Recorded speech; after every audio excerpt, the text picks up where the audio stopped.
सुबह होते ही निकल गया मैं जिम की ओर। फाइनली हम जिम में एंटर कर रहे हैं। चलिए फिर वर्कआउट शुरू करते हैं। हमने थोड़ी देर जरा स्ट्रेचेस किया, उसके बाद हमने देरी ना करते हुए डंबल को उठाया और हमारा वर्कआउट शुरू कर दिया। हमने फिर से हमने डंबल उठाकर इसके 3 राउंड मारना शुरू कर दिया। फाइनली हमने वही डंबल फिर से उठाकर फिर से दोबारा शुरू कर दिया अगला वर्कआउट। फिर से हमने देरी ना करते हुए हमारे अगले वर्कआउट पर आ चुके हैं। तो चलिए फाइनली हमने 3 राउंड मार लिया है। तो चलिए वर्कआउट ख़त्म कर अब निकलते हैं घर की ओर।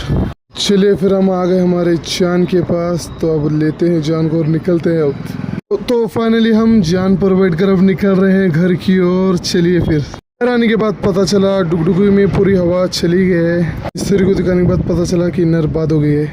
तो फिर हम आज चिकन लेने के लिए फिर हम आ गए हमारे बिजनेस के लिए। चलिए फिर बिजनेस ख़त्म करने का टाइम हो गया। तो चलिए आज के लिए इतना ही, मिलते हैं अब अगले दिन।